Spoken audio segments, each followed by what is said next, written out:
ฮะสบายดีน้องพี่น้องเฮาอยู่ภาพเจ้าสร้างสายเนาะสำหรับโครงสยามคันนี้เนาะที่ว่าประกอบแล้วก็เฮาก็มาลองแลนเบิ่งแล้วเนาะลองแลนเบิ่งแล้วก็ถือว่าระบบอย่างต่างๆก็ถือว่าโอเคดีแหละวันนี้เฮาสิได้มาลองยกไปดันแน่แล้วมายกไถไว้เนาะไว้คืนหนึงเนาะคืนหนึงเพื่อเฮาสิเบิ่งว่าพวกสายไฮดรอลิกพวกระบบไฮดรอลิกต่างๆว่ามันสิยังอยู่ในท่าที่ว่ายกไว้บ่มื้ออื่นเนาะมื้ออื่นเช้าเฮาสิมาเบิ่งเนาะว่า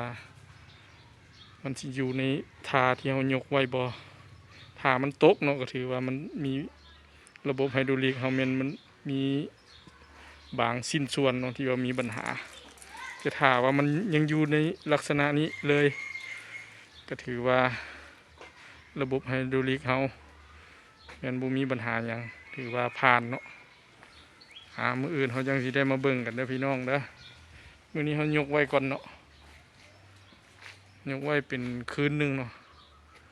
คืนหนึงมื้ออื่นเช้าเฮามาเบิ่งนํกันก็สิประมาณนี้เนาะคันนี้ก็ได้ย้ายออกมาจากจุดที่ว่าเฮาประกอบในจุดนั้นเนาะย้ายมาจอดไว้บนนี้ลองยกบังไฮดรอลิกเบิ่งอย่างไรก็ฝากพี่น้องเฮากดไลค์กดแชร์